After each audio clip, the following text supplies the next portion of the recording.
자, 19번부터 풀어줄게요. 19번은 용수철이 원래 늘어나기 전에 길이를 줘서 원래 용수철이 늘어나기 전에 길이가 8L이라고 먼저 줬거든요. 그래서 여기서부터 8L까지의 길이가 용수철의 원래 길이. 그리고 얘를 위로 올리는 거거든요. 위로 올려서 어디까지 올리냐면 6L 높이까지 올려요. A라고 해볼게요. 질량이 M을 올려요. 그래서 요 높이가 얼마냐면 6에 이렇게 돼요. 그럼 기준면 저는 여기 잡을게요. 위치 에너지 구해야 되니까 기준면 여기 잡을게요. 자, 그랬을 때 요 높이에서 얘가 갖는 에너지는요. 자, 위치 에너지가 증가하는 이유. 됐어? 위치 에너지가 생겨요. 위치 에너지가 얼마 생기냐면은 위치 에너지가 mg 6L만큼 생겨. L이라고 하면 맞아? 6D만큼 생겨. 그게 요만큼 압축됐을 때 탄성의 에너지, 그래서 탄성의 에너지가 위치 에너지의 3배라고 했으니까 이거 3배 하면 탄성 에너지랑 같은데 1분의 1 K 이거 압축된 길이가 얼마냐면 6D의 제곱이라고 같다. 여기서 이렇게 주는 이유는 뭐냐면 탄성계수를 안 줬기 때문에 탄성계수를 미루어 짐작해봐 라는 얘기거든. 자, 그래서 여기 6D랑 여기 6D랑 약분, 그리고 요거 약분하면 3 나오니까 요거랑 약분 이렇게 되거든. 그러면 어떤 일이 발생하냐면 KD 값이 mg와 같아라고 하는 걸 알게 된 거야. 그래서 요거 하나 알아내면 되고요. 그리고 나서 이제 상태를 보면 여기다가 하나를 더 단대요. B, M. 맞아? 이렇게 될 거잖아. 자, 그랬을 때 요 위치에서 두 개가 갖는 탄성 에너지. 그래서 자, 우리는 이 위치를 가라고 하고요. 여기까지 왔을 때 기준면에 왔을 때를 나라고 해볼게. 그러면 가에서 나로 가면서 어쨌든 간에 탄성력하고 중력밖에 작용하지 않으니까 역학적 에너지 보존되는 거야. 맞아? 그러면 가위치에서는 뭐를 갖냐면 가위치에서는요 탄성 에너지하고 위치 에너지를 더한 값이 역학적 에너지가 되지. 탄성 에너지는 너네가 알고 있는 것처럼 얼마가 되냐? 2분의 1 K 6D의 제곱만큼이 탄성 에너지고 위치 에너지는 두물체니까 2mg 얼마니? 6D만큼을 가져. 이게 역학적 에너지야. 그래서 여기에서 얘 풀어보면 2분의 1 K 36D제곱이니까 18K D제곱이 나오고 그 다음에 얘는 얼마냐면 12mgd 이렇게 나온단 말이야. 여기에 보기를 보면 답의 보기를 보면 다 mg로 바뀌어 있으니까 mg로 바꿔보자는 얘기지. 자, 요거는 kd에다가 d를 곱한 건데 요걸 mg로 바꿀 수 있다며. 그래서 이렇게 바꾸시면 되죠. 그래서 18mgd에다가 12mgd를 더한 값이 사실은 전체 역학적 에너지야.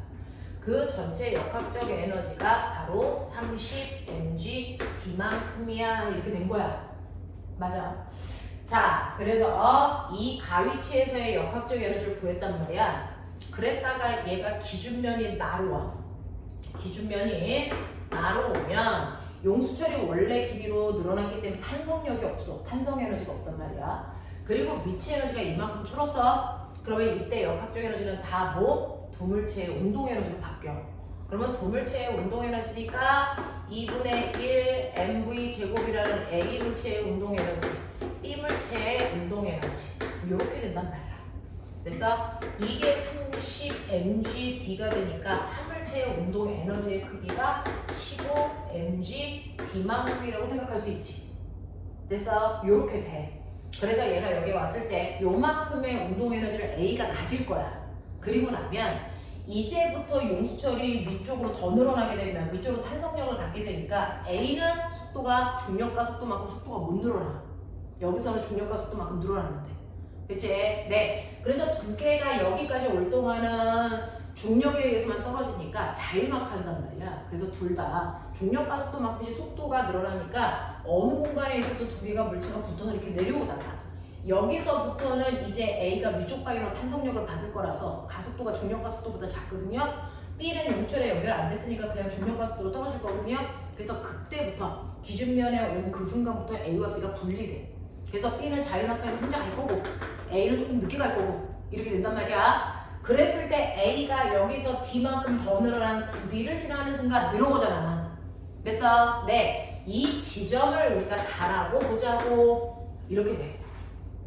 다라고 보면 됐어. 여기에서는 내려가면서요. 탄성력이 위쪽 방향으로 작용하니까 탄성 에너지가 생기는 만큼 운동 에너지는 줄어들 거고 위치 에너지가 감소하는 만큼 운동 에너지는 늘어날 거고.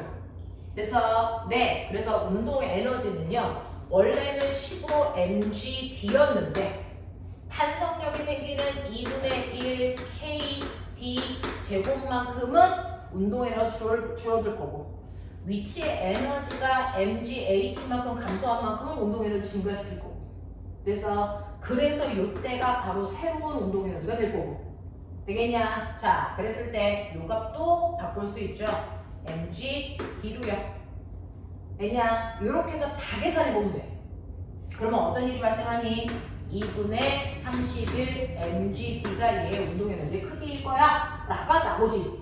됐어? 이 또한 역학적 에너지 전환이야. 역학적 에너지가 보존되면서 그 안에서의 전환만 제대로 생각하면 돼. 무슨 말인지 알겠어? 어려운 문제 아니야. 이 정도는 해줘야 되는데 이게 전체 물리 선택한 아이들이 수능 봤을 때 정답률이 32% 나왔던 문제야. 그럼 엄청 어려웠다는 얘기야. 됐어? 엄청 어려운 문제 중에 하나라는 얘기야. 그래서 그 옆에 3점이라고 써져 있는 거 그냥 선생님이 놔뒀어. 그래서 수능에서 물리가 3점이라는 건 난이도가 높다라는 뜻이잖아. 됐죠? 네. 그 다음에 24번 해달라고 했으니까 24번 해볼게요. 24, 25 해달라고 했어요. 자, 24번 문제는 뭐냐면 24번은요. 터널을 지날 때 힘을 받아서 등가속도. 터널을 지날 때만 힘을 받아 등가속도. 그리고 터널을 빠져나오면 힘을 안 받아. 그래서 이런 것들이거든요. 그래서 터널이 여기에 이제 이렇게 있어. 여기를 지날 때만 힘을 받아. 이런 얘기야. 자, 그랬을 때요. 첫 번째 터널을 들어가기 전에 속력이 얼마였냐면 V였고요. 첫 번째 터널을 빠져나올 때 속력이 얼마냐면 2V였어요.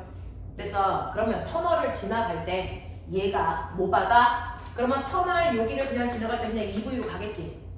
그쵸? 여기를 힘을 안 받으니까 2V로 갔다가 여기를 또 들어가면은 또 힘을 받아서 속도가 늘어나고 이렇게 할 거란 말이야. 자, 그렇다면 완벽한 등가속도는 아니까 그래프 그리는 건 애매하지만 우리가 여기에서 터널이라는 곳에서 힘 받네. 힘을 받아서 터널의 길이가 얼마인지 모르는데 그 길이만큼, 거리만큼 힘을 줘서 터널 안에서 물체가 1 받는구나. 1을 받는 만큼 뭐 운동 에너지가 증가했구나. 그래서 그러니까 터널을 몇 개 지나가면 운동 에너지가 얼마 증가하지? 이게 계산이 된단 말이야. 맞아. 자, 그러니 하나의 터널을 지나갈 때요. 우리가 여기에서 뭘 구할 수 있냐면 2AS는 V제곱 마이너스 V0 제곱으로요. 터널의 길이를 알 수 있어요. 맞아요? 터널의 거리도 알 수 있고요. AS라고 하는 가속도에다 거리를 잰 값도 알 수 있단 말이에요. 그죠? 네. 그래서 보시면 얘는 나중 운동 에너지가 얼마냐면요. 2V니까 얼마니? 4V 제곱 마이너스 얘 얼마니? V 제곱.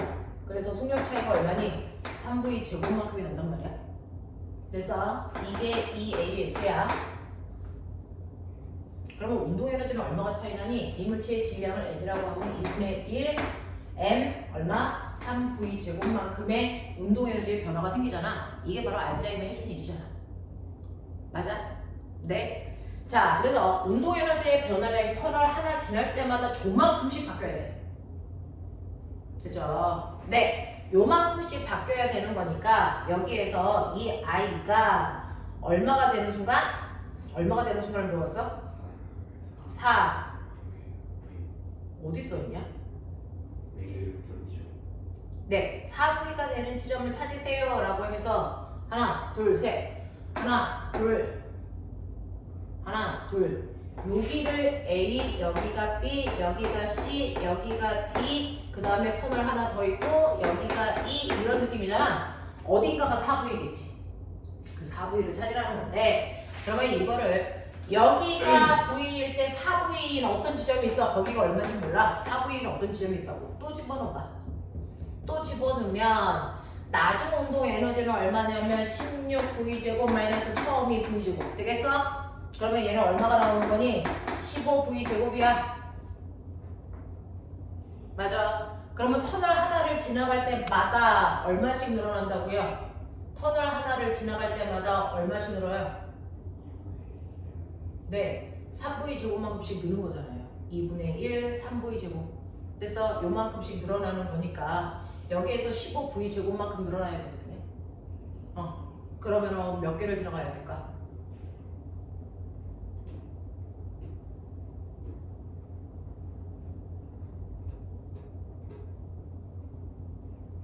얼마를 지나가야 될까?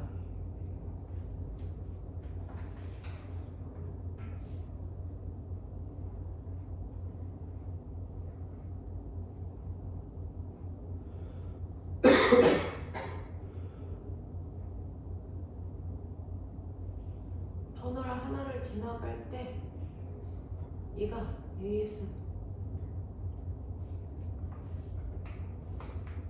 알짜임의 한 일이 FS죠. 그럼 F는 MA죠. 거기다가 S를 곱하면 되죠. 질량은 1이라고 보면은 이만큼이죠.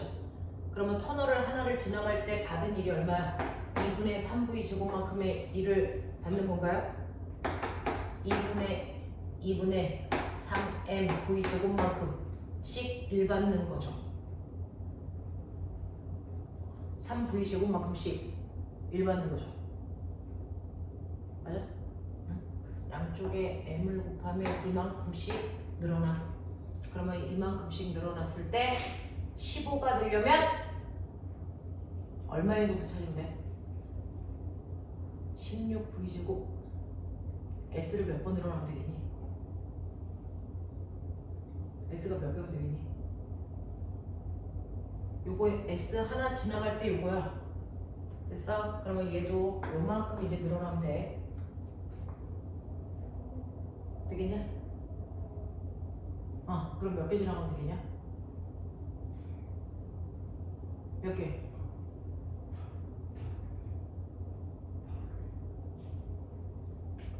다섯 개 아니야? 5개 지나가면 되는 거 아니야? 그러면 여기서 하나, 둘, 셋, 넷, 다섯 이렇게 되는 거 아니야? 맞아? 이만큼 들어가면 되는 거죠. 그래서 여기 D인식.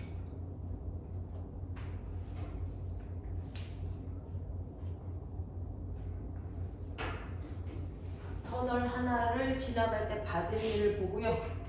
그거만큼씩 늘어나야 되는 거라서 네, 5칸 지나가면 돼 라는 얘기를 하는 거죠. 자, 마지막 25번 문제.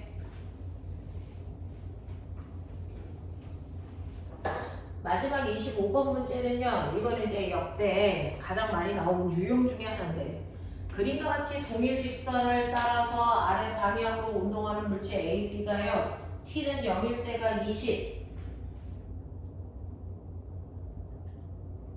그 다음에 10의 속력으로 P와 Q를 지나고 있다. 뭔 말이야? 그림과 같이 동일한 직선상의 연집 방향으로 운동하는 물체 A, B가 있을 때 어느 한순간에 A의 속력이 P를 지나 20이라면 Q를 지나는 I는 10이야 라고 한다고요. PQ를 지나고 있어요. PQ 사이의 거리가 20이에요. A, B의 질량은 1입니다. 여기에 대한 설명을 옳은 것을 찾아보세요 라고 하는 거죠. 자, 그러면 위에서 따라오는 아이는 속력이 20이야. A야. 그리고 밑에 가고 있는 아이는 속력이 10밖에 안 돼. 그러면 밑에 내려가는 아이가 속력이 느리니까 얘가 추월하겠지. 그래서 부딪히겠지. 그래서 이런 얘기를 하고 있어. 이 사이의 거리는 얼마야? 20m야. 되겠냐? 자, 그랬을 때 첫 번째 충돌 언제 해? 충돌 시간. 충돌 시간은요. 무조건 두 물체의 상대 속도요. 분의 둘의 거리 차이. 요거 하시면 충돌 시간 나와. 됐어? 네. 자, 그럼 얘 상대 속도 얼마야? 10이죠. 그러면은 10이라는 상대 속도로 얼마 가면 돼? 20m 가면 돼. 그럼 충돌해. 바보들아. 그러니 얘네들이 충돌할 때까지 2초 후에 충돌할 거야. 라는 얘기야. 자, 그래서 2초 만에 충돌할 거야. 라고 하는 거는 맞는 얘기고요. 자, 그러면 0에서 1초까지 A, B의 운동량의 변화량은 A와 B의 운동량의 변화량의 크기는 같습니까? 라고 했는데 얘네들 자유낙 할 거잖아. 그러면 지금 현재가 이렇게 0초일 때야. 그러면 1초가 지나. 1초가 지나면 중력 가속 때문에 얘 속력 얼마 돼? 30대. 얘는 속력 얼마 돼? 20대. 근데 둘 다 1kg야. 그럼 운동 에너지 변화량을 보시면요. 얘는 현재 운동 에너지는 mv잖아요.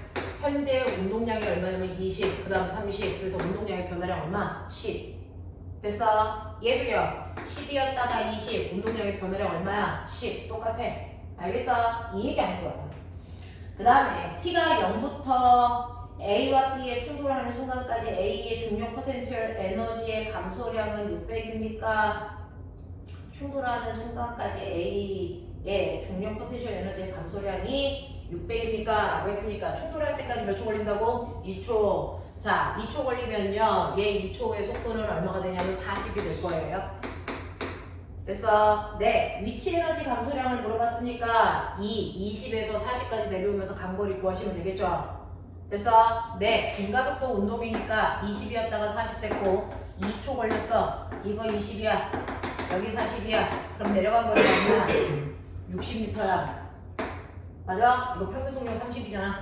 60m 내려갔어. 그러면 60m 내려갔으니까 감소하는 위치 에너지는요. mg, h에 집어넣으시면 되겠죠? 자, 1 곱하기 중력과 속도 곱하기 60. 그래서 얼마야? 600줄 감소했네? 이렇게 가시면 되죠. 됐어? 네. 그래서 얘는 여러분들이 조금 풀려고 노력하셔야 되는 수준. 이런 얘기. 이해돼? 네. 요런 것들로 시험 문제를 본 거고요. 또 다른 거 질문있어? 우리 역학만 본 거야. 전기 파트 파도 하나도 안 건드렸어. 되겠어? 오늘 질문 나가자. 문제 나가고 나서 문제 최대한 풀 수 있을 만큼만 풀고 정리하죠. 자, 그러면 이제 오늘 나가야 되는 내용은 뭐냐면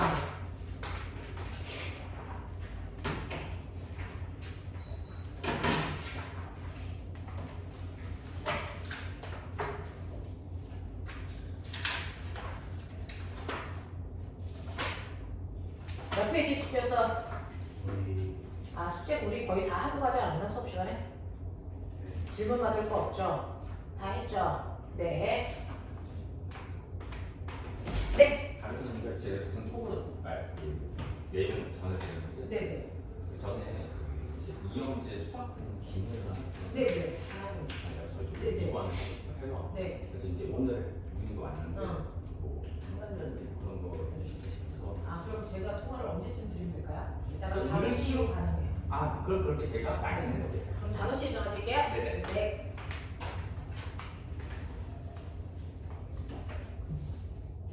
선생님 약간 바쁜 것처럼 보이시고 하나도 바쁜 것처럼 보이는 거야. 자, 파동의 간섭 거기까지 다 했어. 자, 오늘은 이제 마지막으로 현대분리 하면 돼. 맞냐? 네. 그래서 이제 현대분리라고 하는 너네가 가지고 있는 빛과 물질의 이중성 그러면서 232페이지 나와. 232페이지 펴봐. 여기서요 가장 중요한 건 뭐냐면 아인슈타인이죠. 아인슈타인이 뭐야? 빛의 이중성 이 얘기야. 됐니? 자, 그러면 우리는 빛의 이중성에 대해서 해야 되는데 오늘 해야 되는 부분이 빛의 이중성이야. 자, 그럼 빛이 뭐야? 이 빛은 뭐니? 파동이죠. 됐어? 그러면 옛날에 과학자들은 빛이 파동이라는 걸 처음부터 알고 있었을까? 전혀 아니야. 왜? 눈에 보이지 않으니까. 그게 뭔지 성격을 규명해야 된단 말이야. 전자라고 하는 거는 질량이 있어 없어? 있어. 그러니까 물질이야. 물질과 현상을 나누는 기준은 뭐냐면 러프한 기준은 질량의 유무야. 아무리 작아도 질량이 있으면 물질이야. 질량이 없으면 현상입니다. 됐어? 근데 전자라는 건 질량을 가지고 있잖아. 그래서 물질이라고 우리는 해. 됐니? 그럼 빛은 질량이 있니? 없어. 그러니까 물질이 아니고 현상이야. 파동이라고. 알겠어? 그 중에서도 전자기파에 속하는 게 빛이잖아? 자, 우리가 얘기하는 빛이라는 건 전자기파 중에서 에너지가 중간의 형태를 띠고 있는 자외선, 가시광선, 적외선을 합해서 빛이라고 하는 거야. 됐어? 그래서 이 빛은 파동이라고 하는 걸 우리가 인지하고 있는데 옛날에 과학자 중에서 뉴턴이라는 사람은 빛이라는 게 입자이지 않을까라고 생각을 했어. 그래서 한동안 입자라고 생각을 했었는데 그랬다가 입자가 아니고 우리가 알고 있는 것처럼 얘는 파동이야 라고 하는 걸 증명한 사람이 있었어. 됐어? 누가 증명했어? 우리가 저번에 배웠던 토마스 영의 이중 간섭 실험 기억나? 이중 슬립 간섭 실험. 됐어? 이 간섭과 회절은 파동만이 가지고 있는 고유한 성질인데 빛에서 그게 나타나는 걸 통해서 아, 간섭 현상을 통해서 빛은 파동이구나 라고 하는 게 된 거란 말이야. 그래서 대단히 오랜 시간 동안에 영이 증명을 했기 때문에 빛은 파동이야. 파동의 성질만 가지고 있어 라고 했다가 그게 아니야. 빛은 아인슈타인이 광전효과 실험을 하거든. 이 광전효과 실험을 통해서 빛은 입자의 성질을 가지고 있어 라고 하는 것도 알아. 됐어? 그러면 빛은 얼마 전까지는 파동이라고 그랬는데 입자의 성질을 갖는다는 건 네가 입자로 바뀌었다는 거야? 갑자기 질량 생긴 거야? 아니라는 거죠. 됐어? 질량이 갑자기 생긴 게 아니고요. 빛은 처음부터 파동의 성질과 입자의 성질을 둘 다 동시에 가지고 있어. 파동인 건 맞는데 됐어? 파동성과 입자성을 동시에 가지고 있어. 선생님 같은 경우에 여자인 건 맞아. 그래서 선생님한테 여성성이 있지. 맞아. 근데 가끔 모두 나타나? 남성성도 나타나. 뭐 괄괄하다든가. 여성성 최고인 건 나도 아는데 가끔 조금 남성성도 나타나. 됐어? 그렇다고 해서 내가 남자인 건 아니잖아. 됐지? 이런 식으로요. 빛은 원래 파동인데 파동성을 띠고 있는 게 당연한데 가끔 가다가 입자의 성질이 드러나더라고. 그거를 광전효과로 알아냈다고. 그래서 아, 파동인 빛은 두 가지 성질을 다 가지고 있는 거네. 그래서 두 가지 성질을 다 가지고 있다. 그래서 이중성 이렇게 얘기하는 거야. 됐죠? 네. 그래서 이중성은 파동성과 입자성을 다 가지고 있다라는 뜻이야. 그럼 선생님 이렇게 파동성과 입자성 두 가지 성질을 다 가지고 있다 그러는데 그럼 평상시에는 파동과 입자의 성질이 동시에 다 있어요? 아니야. 그래서 일반적으로는 파동성만 가지고 있다가 특별한 경우에 입자성이 툭 하고 튕겨 나오는 거야. 그게 언제야? 다른 물질이랑 부딪힐 때야. 됐어? 다른 물질이랑 충돌할 때는 입자의 성질이 갑자기 툭 하고 튕겨 나온단 말이야. 그 순간을 실험한 게 바로 아인슈타인의 광전효과야. 알겠니? 이렇게 돼. 자, 그랬을 때 빛이 파동일 때 빛이 가지고 있는 에너지를 계산할 때 여러분들 진동수의 제곱에 아니 진폭의 제곱에 진동수를 제곱한 값이 바로 그 파동이 가지고 있는 에너지와 비례하는 값이야. 됐어? 네. 그리고 빛이 입자성을 가지고 있을 때 에너지 어떻게 구하냐면 HF로요. H는 플랑크 상수야. 네, 1이라고 생각하면 되고요. F는 진동수야. 그래서 파동일 때나 입자일 때나 진동수에 의해서 에너지의 크기는 결정당하는 거야. 됐어? 근데 너네가 선생님한테 배운 거 광속은 불변하는 거야. 그래서 됐어? 그러면 C는 F 남다. 파동의 속력 구하는 방법을 이렇게 하면 돼. 그랬어요. 앞에서.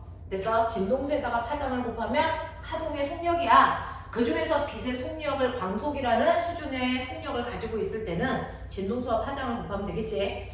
근데 광속이 항상 일정하기 때문에 무슨 말이야? 진동수가 커지면 파장은 반드시 짧아. 이런 얘기잖아. 그래서 진동수와 파장은 반비례. 그래서 F는 람다분의 C로 쓰면 돼. 이거거든요. 그래서 여기 F 자리에 람다분의 C를 집어넣으면 람다분의 뭡니까?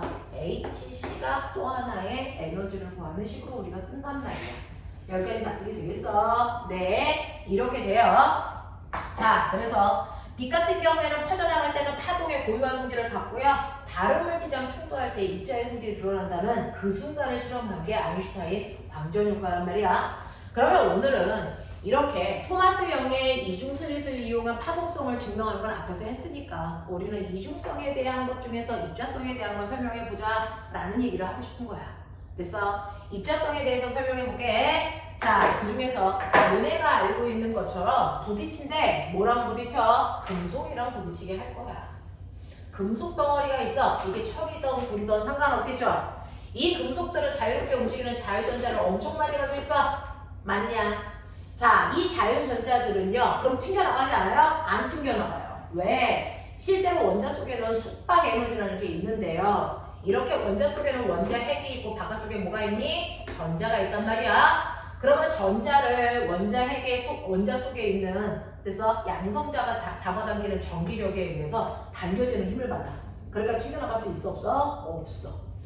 그래서 아무리 자유전자라도요 원자 밖으로 쉽게 튕겨나가지 못한단 말이야. 그러면 이 원자마다 양성자의 개수가 다르니까 전자를 잡아당기는 속박 에너지 금속마다 다 다를 거고, 예를 들어 나트륨 같은 경우에 원자 번호가 11번이니까 하나의 나트륨 원자 속에 전자가 11개 있어. 근데 그 11개들이 있는 위치가 다 다르잖아. 거리가 다 달라. 그러면 전자마다의 속박 에너지의 크기가 또 다 달라.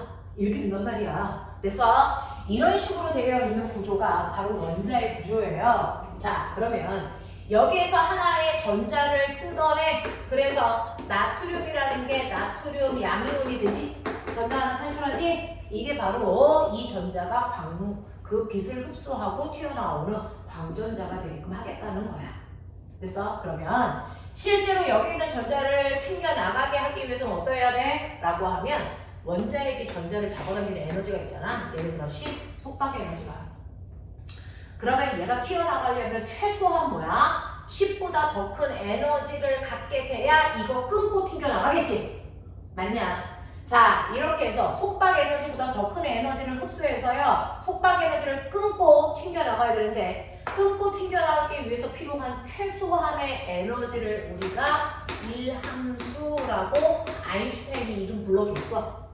그래서 금속마다 그 금속에서 전자들이 탈출하기 위한 최소한의 에너지가 존재한다. 그 최소한의 에너지를 뭐라 한다? 일함수라고 한다. 알겠어? 일함수라고 한다. 그걸 W라고 쓰고, 이거는 에너지의 의미니까 단위는 줄 쓰겠죠. 됐어? 네. 그래서 예를 들어서 A라는 금속 속에 있는 전자가 탈출하기 위해서 필요한 최소한의 에너지가 10이라고 치자. 그래서 10이야. 근데 여기서 막 빛이 와. 그럼 빛은 엄청나게 센 빛 에너지를 가지고 올 거야. 근데 빛을 우리가 프리즘으로 보면 빨주, 우쪽, 환한, 뭐 7가지 색깔로 가시광선이 나뉘어지지. 그 색깔이 다른 이유가 뭐야? 가지고 있는 에너지의 크기가 달라 우리 눈에 있는 시각세포가 색깔을 다르게 표시해 주는 거야. 됐지? 그러면 그 중에서 가장 에너지가 큰 게 무슨 색깔이 이게? 빨간색. 쥐를? 보라색. 정신 안 차려? 둘 중에 하나. 닥쳐 이 새끼야. 그래서 실제로 우리가 프리즘으로 빨주, 노, 초, 파, 남, 보 이렇게 되고요. 보라색 바깥쪽에 자외선 있고요. 그래서 네, 빨간색 바깥쪽에 적외선 있어. 얘네들을 합해서 우리가 빛이라고 부르는 거잖아. 자, 그 중에서 보라색 쪽으로 갈수록 에너지가 커요. 다시 말해서 진동수가 커요. 파장의 길이 뭐예요? 짧아요. 이런 얘기 한 거란 말이야. 그러니까 이렇게 빨주, 쪽, 파란, 보라를 7가지 색깔을 줘도 그 각각의 색깔마다 가지고 있는 에너지 다 달라. 됐지? 빨간색의 에너지가 제일 작아서요. 얘 에너지를 우리는 O라고 할까? 얘 에너지는 20 이런 식으로. 근데 일일이 다 할 수는 없으니까 빛의 3원색. 노란색, 파란색, 빨간색, 주황색, 검은색, 흰색. 지랄을 한다? 병신! 빨간, 파란, 초. 네, 우리가 R10이라고 하는 게 빛의 3원색을 얘기하는 거잖아요. 어디 가서 이런 얘기하면 그렇게 무식해 보인다. 빨쭉하다. 그래서 네, 그래서 얘를 R, G, E 이렇게 표현한 거예요. 빛의 3원색. 됐냐? 그랬을 때 빨간색이 가지고 있는 에너지를 O라고 하고, 이 새끼 20이라고 하고, 이 새끼 100이라고 해보자. 이만큼의 에너지를 가지고 있다라고 하자. 이 빛들이. 됐어? 그래서 세 개의 빛이 막 오고 있는 거야. 세 개의 빛이 오고 있는데 그 중에서요 빨간 빛을 먹었다고 치자. 이 전자 탈출할 수 있냐 없냐? 못해. 왜? 일함수가 10이니까. 초록색 빛 먹었어. 탈출할 수 있니? 있어. 그치? 파란색 빛 먹어. 탈출할 수 있니? 당근이야.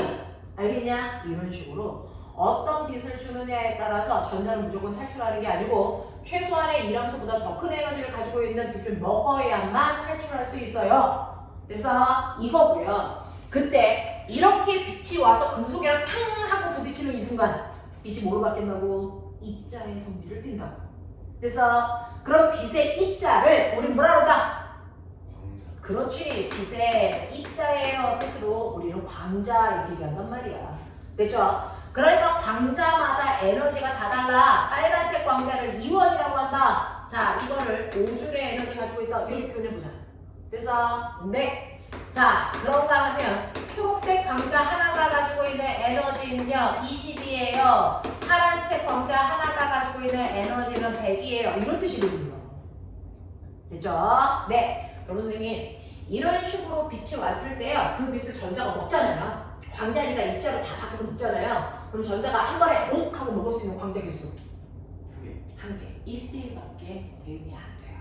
됐어? 그러니까 이 전자가요 여기 수만 개의 광자가 오는데 그 중에서 어떤 걸 먹느냐에 따라 이 새끼가 탈출을 할 수도 있고 안 할 수도 있어. 알겠어? 자, 그러면 이때 어떤 광자를 하나 먹었다고 치자. 이게 광자가 가지고 있는 에너지야.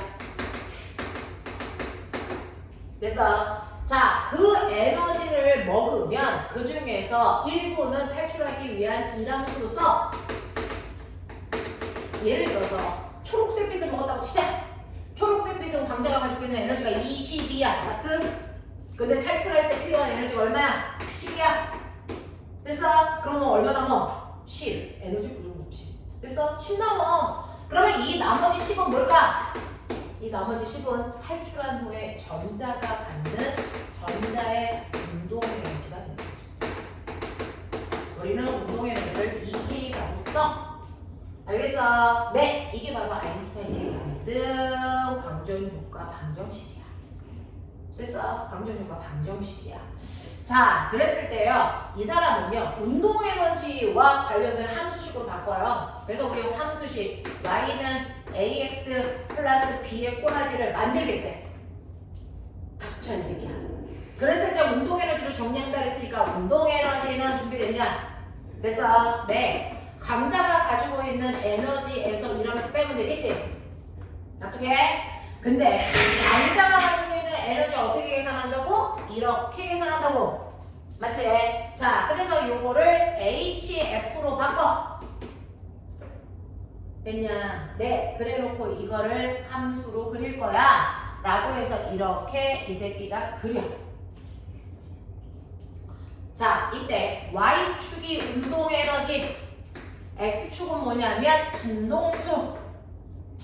그런 거면 앞에 봐. 이 진동수가 X축이야.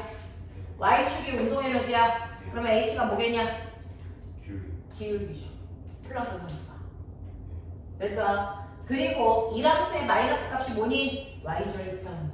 알겠어? 이렇게 그리면 돼. 자, 근데 A라는 금속에서요 탈출하기 위해서 필요한 최소한의 에너지를 만드는 진동수를 F0라고 치면 얘는 F0보다 더 진동수가 큰 에너지를 먹어야만 탈출할 수 있어. 됐어? 네. 그래서 그거보다 작은 에너지를 가지고 있는 아이들은 먹어봤자 탈출을 안 해. 여기서부터 탈출하는데 이때 탈출을 하면 딱 그 에너지만 가지고 있으면 운동 에너지는 0이겠죠. 그래서 이 함수 그래프가 어떻게 되냐면 이런 모습으로 나와요. 이렇게. 납득하냐? 이때요. 요 기울기가 뭐라고요? 플랑크 상수. 납득하죠? 됐어? Y절편이 뭐라고요? 이함수의 음수값. 그러니까 이함수를 절대값으로 보면 돼. 알겠냐? 네. 이렇게 돼서 이 F0보다 더 큰 진동수를 가지고 있는 어떤 빛을 먹었어. 그러면 요만큼은 탈출할 때 쓰고요. 운동 에너지의 크기가 이만큼이야. 그거보다 작은 진동수를 가지고 있는 애는 먹어봤자 탈출 안 하니까 점선 표시한 거야. 알겠어? 요렇게 그려. 그러면 이게 만약에 철이라는 금속이라면 알루미늄은 이런 수는 또 다르겠죠. 하지만 기울기 플랑크 상수를 변할 수 있어 없어? 없어요. 그러니까 어떤 금속을 그려도 기울기 값은 일정하고 이런 모습이 나오겠죠. 평행하다. 납득해? 그러면 철하고 알루미늄 중에서 누구의 이함수가 더 큰 거야? 죽여버려 이 새끼야. 알루미늄이 더 크지. 왜? 이함수가 더 크잖아. 그래서 내 거기를 탈출하기 위한 최소한의 진동수가 더 크잖아. 얘는 진동수가 100이라면 얘는 진동수가 200인 느낌이니까. 알아? 입자 이런 것들을 분석할 수 있어야 된다고 그런 거 하는 거야. 이해되겠냐? 이해되겠냐? 닥쳐. 이해되는 척해.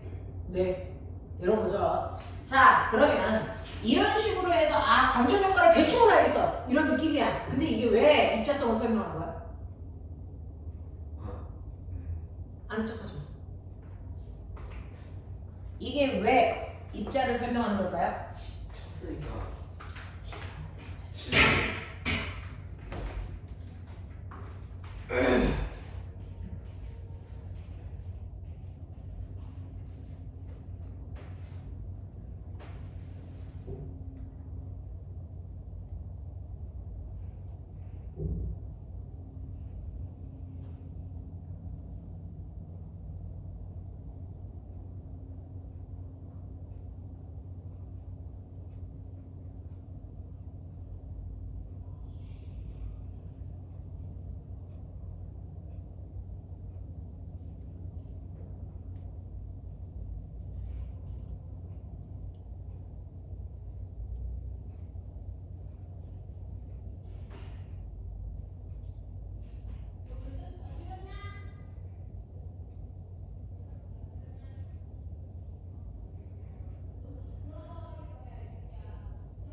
요즘에 선생님이 여기 5층에 욕쟁이 할머니가 됐지. 웬만하면 이렇게. 자, 그럼 볼게.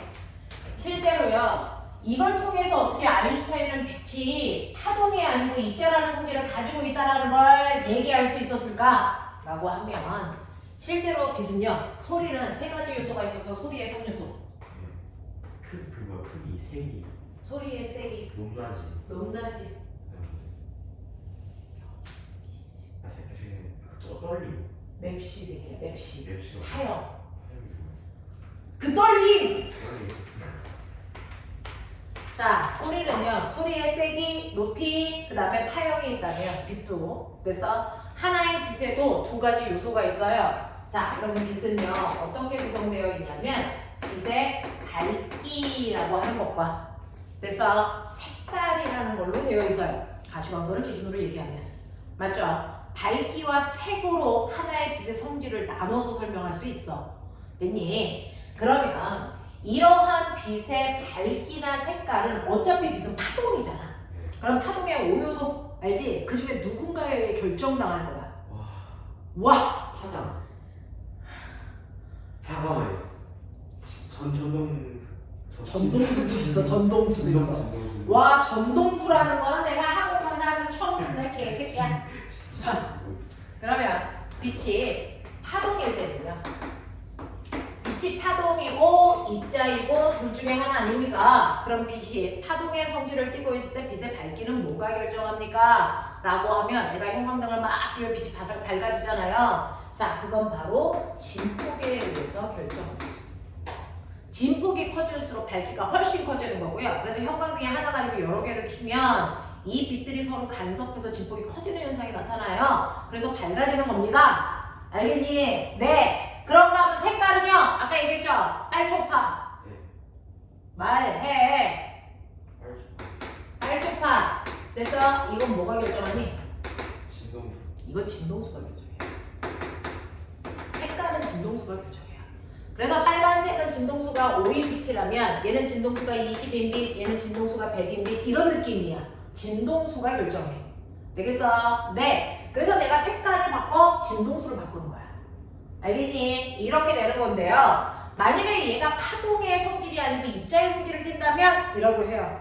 입자의 성질을 띠게 되면 색깔은 여전히 진동수. 변화가 없어요. 근데 밝기는요. 이게 달라요. 파동일 때는 밝기는 진폭에 의해 결정되는 거라면 됐죠? 입자일 때는 진폭이 아니고 입자수에 의해 결정돼요. 다시 말해서 광자가 몇 개 왔냐? 광자수로 밝기를 얘기한다 라는 거예요. 됐죠? 그러니까 예를 들어서 빨간 빛이 있어. 근데 빨간 빛도요. 됐죠? 어떤 빛이 있냐면 눈부신 빨간색 빛이 있을 수 있죠. 그런가 하면 흐린 빨간색 빛이 있을 수도 있죠. 이 빨간 빛은 무조건 진동수로 모이지만 눈부시다라고 하면 빨간 광자가 몇 개 온 거냐면 1000개 온 거야.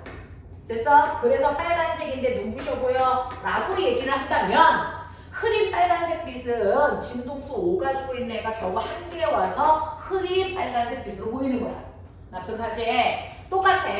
초록색 빛도 있고 파란색 빛도 있는데 느낌을 느껴주는 거야. 됐죠? 초록색은 광자가 진동수가 얼마냐면 20인 광자가 오는 건데 눈부시려면 진동수 20을 가지고 있는 광자가 1000개 온 거지.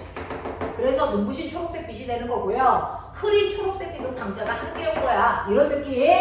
파란색 똑같아요. 진동수는 100인 아이가 오면 파란색으로 보일 건데 그 중에서 눈부시다는 건 진동수 100 가지고 있는 아이가 1000개 왔기 때문에 눈부셔 파란색이네 이렇게 된 거야. 흐린 파란색은요 광자가 1개 왔어. 그러니까 아 얘는 파란색인데 흐리네 이렇게 되는 거죠. 되겠어? 네. 그러면 이런 식으로 되어 있었을 때 여러분들이 기억하셔야 되는 게 뭐냐면 내가요 이제 얘가 파동이 아니고 입자라는 걸 완벽하게 신기하게 증명을 합니다. 이런 식으로 금속 덩어리가 있어서 거기서 이제 자유전자가 탈출하려고 막 하고 있는데 이라는 수가 10이라고 치자. 그러면 적어도 우리는 E는 HF로 플랑크 상승분의 얘기를 놓을 거니까 진동수 그 자체를 에너지로 보자. 됐어? 그러니까 빨간색 빛은 먹어봤자 탈출한다 안 한다? 안 한다. 초록색 빛을 먹는 그 순간부터 탈출하기 시작할 거다. 이런 느낌. 알겠어? 네, 이런 느낌이에요. 자, 그래서 얘는요 어떻게 했냐면 맨 처음에 초록색 빛을 쐈어. 탈출하지. 됐죠? 초록색 눈부신 빛을 쐈더니 애새끼리 전자들이 막 탈출을 해. 오, 에너지가 커서 그런가 보다. 됐죠? 네, 그럼 얘는 파동이야 입자야? 확인하고 싶어. 어떻게 합니까? 파동과 입자를 됐어. 파동일 때와 입자일 때 차이는 뭐야? 밝기를 결정하는 인자가 뭐야? 밝기를 결정하는 인자가 뭐냐가 입자일 때와 파동일 때 가장 극단적 차이란 말이야. 됐어? 어차피 색깔은 진동수기 때문에 차이가 없어. 그러니까 색깔로 구분해보다 병신들이야. 차이 나는 걸로 구분해야죠. 그러니까 지금 초록색 밝은 빛을 쐈더니 광전 효과가 일어났어. 다시 말해서 전자가 빛을 먹고 탈출한 전자 탈출했는데 이 전자가 뭐 먹고 탈출했어? 빛 먹고 탈출했어. 됐어? 그래서 광전자가 튕겨 나오는 걸 보는 게 광전 효과야. 알겠어? 빛 먹고 전자가 튕겨 나오는 걸 확인하는 걸 광전 효과라고 해. 납득해? 오케이. 자, 그래서 초록색 빛인데요. 이 초록색 빛이 눈부신 초록색 빛이 나온다고 치자. 눈부신 초록색 빛을 비추니까 전자가 막 튀겨 나오겠죠? 오케이. 그러면 아 이거는 눈부시고 당연히 그러니까 튀겨 나왔겠지. 에너지를 좀 줄여볼까? 그러면 파동일 때는 E는 뭐니? A제곱 F제곱이야. 그러면 에너지를 줄이려면 그래서 진동수를 줄여도 되지만 뭘 줄여도 돼? 진폭을 줄여도 되거든. 밝기를 줄여도 된다고. 그러면 에너지가 무조건 감소하는 거야. 그러니까 나는 밝기를 줄여서요 눈부신이 아니고 흐린 초록색 빛으로 줄여봐야지. 엄청 줄인 거야. 그러면 에너지가 극단적으로 줄어야죠. 그러면 이 함수보다 에너지가 작은 데까지 줄일 수 있어야죠. 그러면 만약에 실제로 파동이라면 밝기를 줄이는 순간 에너지가 줄어서 튀어나왔던 전자들이 튀어나오지 못하는 현상들이 생길 거야. 그래서 이거를 흐리게 했는데 여전히 광전 효과가 있다.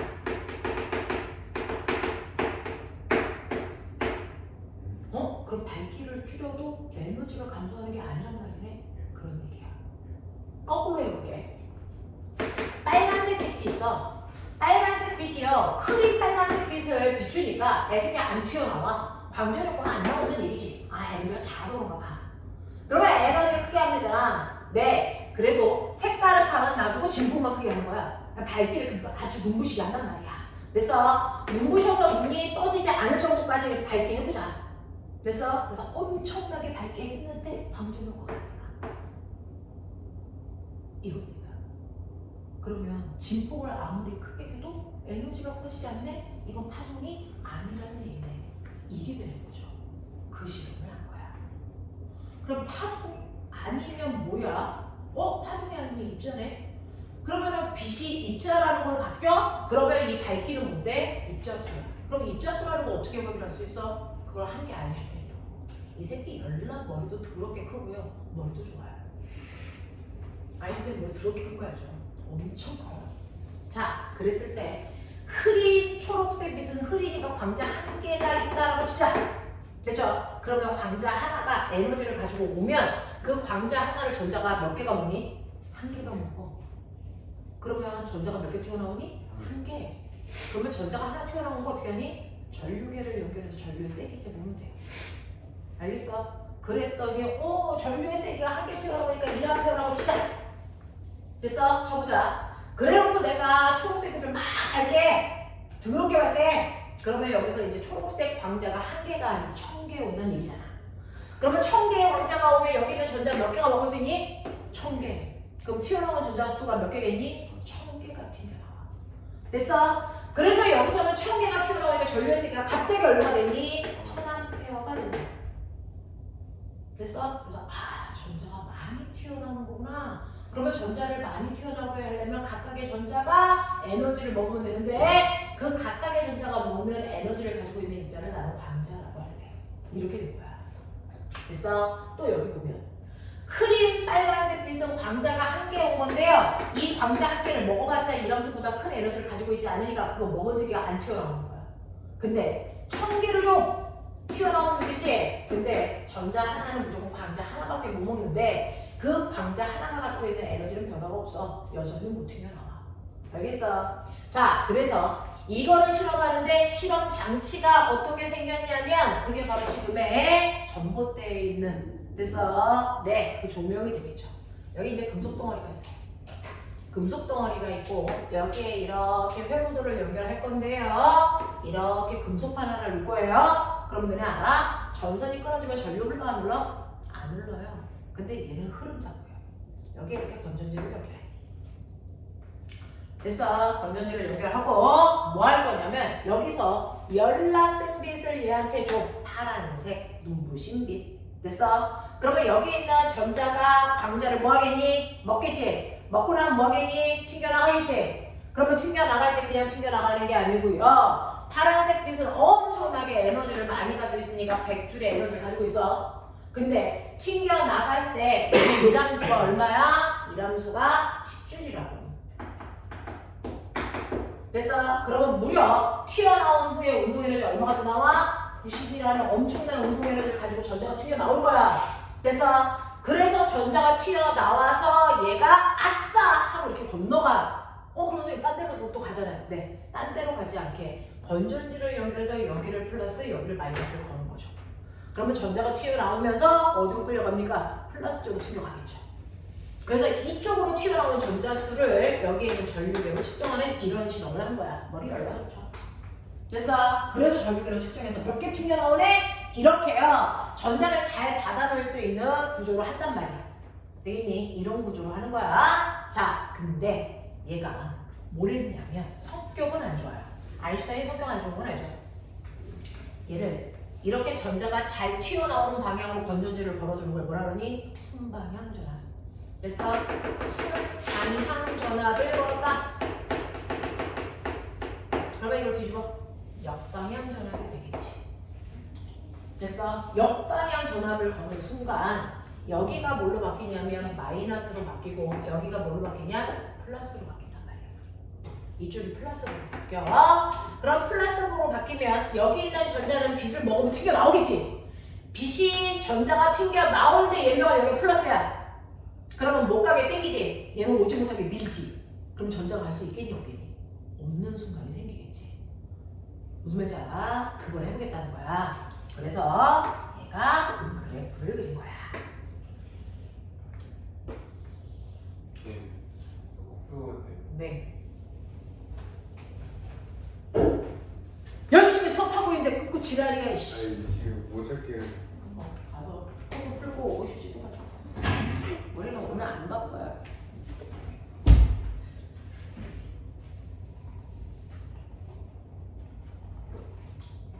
엄마가 네가 공부를 좀 부지런히 했으면 좋겠다고 얘기하시더라.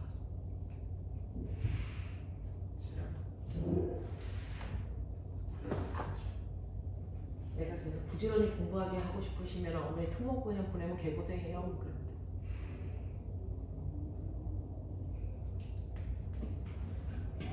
상상 같은 데 한번 써보지. 뭐야 싫어? 이가 내시 나요. 뭘 망해?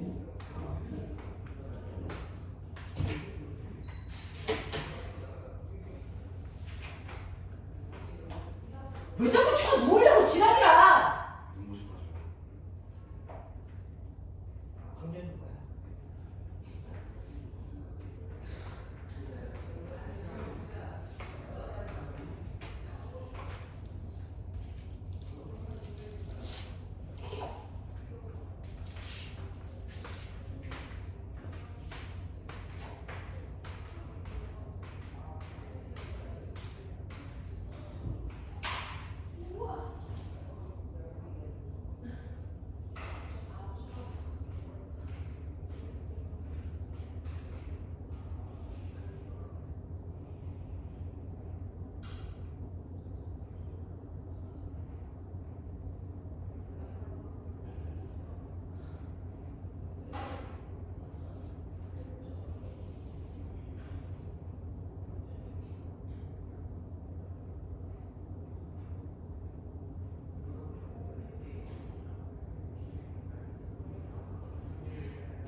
그래서 이렇게 그래프를 그리면요.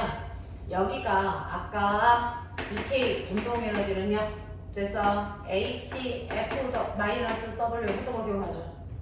그래서 자, 이 중에서요. 얘는 그래프를 새롭게 그려서 뭐가 나오는 거냐면 Y축은 전류가 되게끔 그래프를 그리고 X축은 전압이 되게끔 그린 거야. 그러면 여기가 0이면 여기는 플러스 1V, 여기는 2V, 여기는 3V, 여기는 마이너스 1V, 마이너스 2V 이런 느낌의 값들이 생기겠지. 그러면 전압 중에서 플러스 전압은 뭐고 마이너스 전압은 뭐야? 라고 얘기하면 플러스와 마이너스는 플러스는 순방향 전압을 걸었을 때 이걸 얘기하는 거야. 마이너스는 역방향 전압이야 라는 뜻을 얘기하는 거야. 그래서 네. 자, 그리고요. 여기서 이제 빛을 비추었을 때요. 당연히 전류가 이제 순방향을 보면 튀어나오겠죠. 전자가 이동해 건너가는데 전자가 건너간 수가 바로 뭐야? 광자의 개수야. 맞아? 자, 그래서 초록색 빛하고 파란색 빛을 쏘면 둘 다 전자가 튀어나오는 광전 효과가 튀어나와요. 그래서 얘가 건너갑니다. 자, 건너가는 순방향일 때 맨 처음에 얘네들 전류여라고 하면 전류가 10A였다고 치자. 그래서 네, 그래서 10A라고 하는 광자 10개만 준 거야. 초록색도 파란색도. 알겠어? 그래서 그거 10개 먹고 전자가 10개 튀어나와서 자, 근데 내가 역방향 전압을 걸어주면 어떠냐면 초록색 빛을 먹은 아이는요, 초록색 빛이 가지고 있는 에너지가 얼마였어요? 20이었잖아요. 그러면 이 함수 10을 빼면 운동 에너지 10만 가지고 있어. 그죠? 이게 초록색 빛이라면 파란색 빛은 어때? 라고 하면 파란색 빛은요, 얘가 가지고 있는 에너지는 100이었기 때문에 운동 에너지 10 빼도 90이라고 하는 엄청난 운동 에너지로 가지고 튀어나오겠지. 그러니 여기에서 역방향 전압을 걸어줘서 오지마! 라고 했을 때 그래서 운동 에너지가 작은 애는 조금만 가다가 역방향이 점점 세지면 오지 말라는 얘기 되겠죠? 그러면 가다가 어느 순간부터는 못 오는 정지 전압이 생겨요. 근데 운동 에너지가 큰 애는 여기서 오지마! 라고 하는 저항이 훨씬 더 커야 그 다음부터 못 올라가는, 못 넘어가는 정지 전압이 걸리겠죠. 그래서 누가 더 운동 에너지가 커? 라고 하는 건 정지 전압의 개수에 의해서 우리가 미루어 짐작할 수 있다는 거야. 무슨 말인지 알아? 자, 그랬을 때 똑같은 밝기로 했기 때문에 광자수는 똑같아요. 근데 어떤 애는 정지전압이 2V네, 어떤 애는 정지전압이 3V네 이렇게 나왔다고요. 그러면 2V인 아이가 누굴까요? 둘 중에 초록색 빛이겠죠. 운동 에너지가 작으니까. 정지전압이 3V인 애가 누굴까요? 파란색 빛이겠죠. 운동 에너지가 더 컸으니까. 알겠어? 그래서 정지전압의 크기는 실제로 광자가 가지고 있는 에너지를 얘기한다. 광자 에너지의 크기를 나타내는 게 정지전압. 그래서 네. 자, 그리고 나서 내가 지금은 흐린 상태인데 눈부신 상태로 바꿔. 눈부신 상태로 바꿔도 광자 하나가 가지고 있는 에너지는 변화가 없지만 광자 수가 늘어나는 거죠.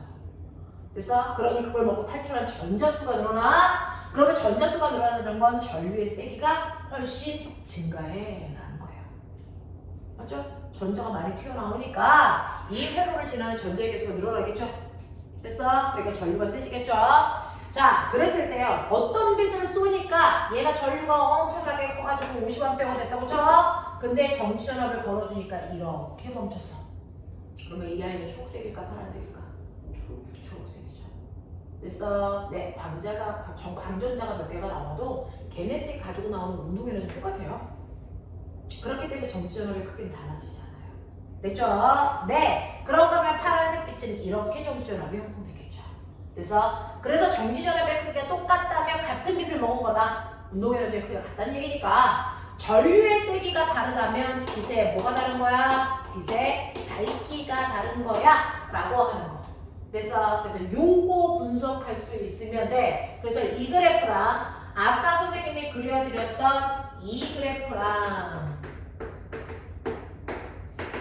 그래서 두 개만 익숙하게 하자.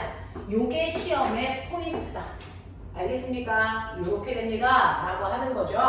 그래서 너네가 가지고 있는 232페이지 빛은 파동이야. 그 빛이 파동이기 때문에 여기에서 간섭 실험을 할 수 있고 그것 때문에 간섭 무늬가 생겨 라고 하는 게 232페이지 그림이고요.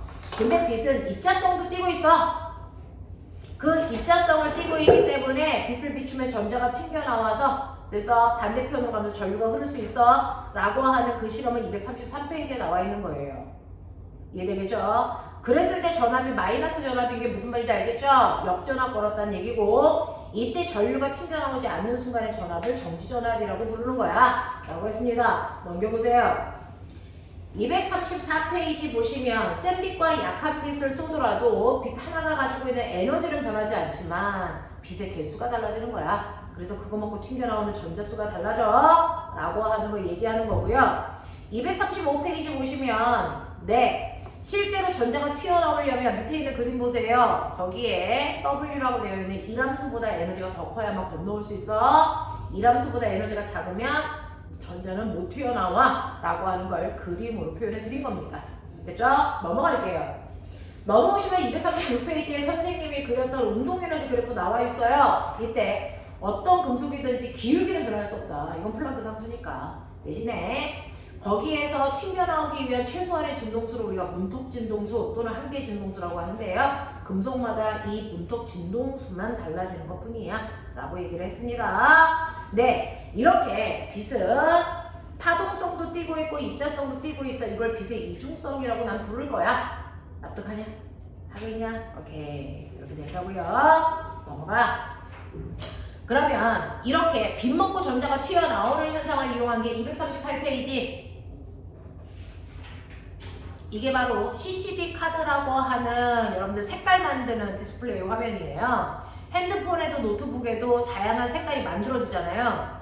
그래서 실제로 내가 파란색 하늘을 보면, 됐죠? 그걸 촬영하면 파란색 하늘로 촬영이 됩니다. 그거 어떻게 그래요? 파란색, 빨간색 이렇게 미세한 색의 차이들이 그대로 찍혀가지고 그 세계에 도출이 되잖아요. 그럼 그거 어떻게 인지하는 거예요? 라고 하면 CCD 카드에 원리가 있어요. 239페이지입니다. 239페이지 보시면요. 239페이지에 자, 빛을 받으면 초록색 하늘에서 발사된 빛이 초록색 빛이겠죠? 그걸 먹고 그래서 전자가 초록색 빛을 먹고 튕겨나오면서 운동 에너지가 이만큼 있어. 파란색 빛이 반사된 부분에서는 파란색 빛이 나옵니다. 이씨, 파란색 빛이 반사돼서 파랗게 보이는 거잖아. 그러면 그 파란색 빛이 반사되어 나오는 그 새끼를 찍으면 거기 부분은 전자가 파란색 빛을 먹어서 전자가 탈출하니까 운동 에너지 90가지고 나와. 그래서 똑같은 전자가 튀어나오더라도 어떤 색깔을 먹었냐에 따라 운동 에너지가 다 다르잖아. 그 운동 에너지의 크기에 따라서 아이들 전자의 성분을 나누면 파란색 빛 몇 개가 어디서 나왔어? 초록색 빛 몇 개가 어디서 나왔어? 이런 거 확인할 수 있잖아. 그래서 이 CCD 카드는 전자 집합 소자라고 우리는 부르는데요. 사실은 원리가 뭐냐면 실제로 전자가 이렇게 튕겨나올 때요. 여기 이제 플러스를 걸어. 그러면 플러스를 걸어놓은 판에만 전자가 이렇게 모여. 그리고 옆에 판에는 전압을 안 걸어. 그러면 튀어나온 전자들 다 이리로 쏠리겠지. 무슨 말인지 알아? 그랬다가 옆에 전압을 걸게 되면 이제 얘네들이 흩어지겠지. 또 옆에 걸면 더 흐트러지겠지. 자, 그리고 여기를 걸어놓고 여기를 0으로 하면 전자가 다 이리로 쏠려가겠지. 그 전자를 이동시키는 겁니다. 그래서 그 전자들이 가지고 있는 운동 에너지에 따라서 플러스 마이너스를 걸어서 거기에 맞는 파란색 판, 빨간색 판 이쪽으로 가게 되고 전자가 그 전자들이 온 양에 따라서 밝기가 결정되는 거거든요. 그래서 그 밝기를 그대로 구현해 놓은 거, 이게 여러분들이 색깔을 나타낼 필터의 역할입니다. 우리가 CCD 카드라고 합니다. 되겠어? 이렇게 된다고요. 자, 그래서 이런 식으로 해서 우리가 알고 있는 색깔을 만들어내는 기술까지도 발달할 수 있었다. 이게 광전 효과를 이용한 거다. 알겠냐? 네, 그럼 문제 풀어볼게요. 이제 여러분들이 물리원에서 해야 되는 대다수의 얘기들을 다 해드렸어요. 됐지? 244페이지에 있는 1번부터요. 넘기시면 다음 주에 올 수가 없으니까 다 하고 가셔야 돼서 네, 어디까지 하시면 되냐면 249페이지까지 빨리 채점해서 그래서 가죠. 뭐?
야, 너네는 왜 끄트머리에 앉아가지고 지구가 자꾸 기울게 하고 지랄들이야, 이 새끼들이.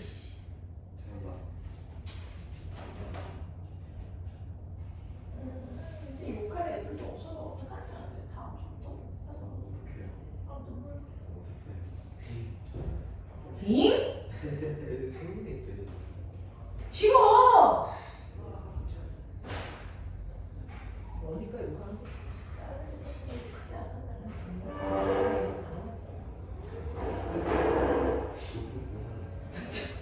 좀!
질문은 없어가지고 질문하기 싫어요. 너랑 얘기하기 싫어요. 했잖아.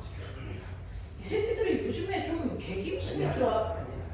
뭘 아니야?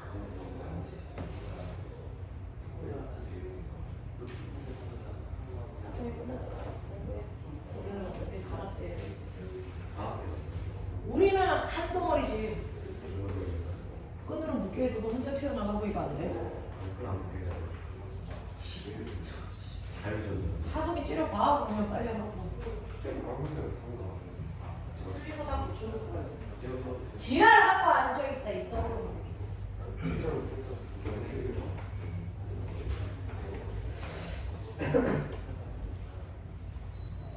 아 신난다.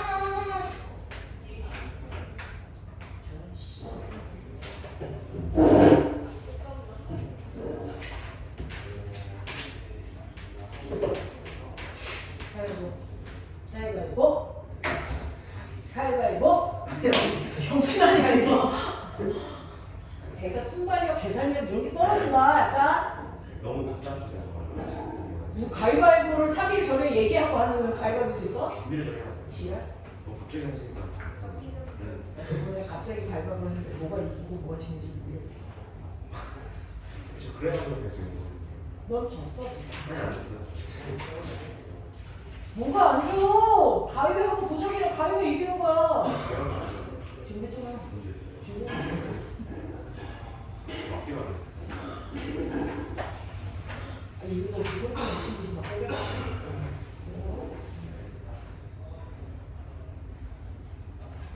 이제 집에 가서 틀린 거 처음부터 다 1번부터 펴가지고 해봐.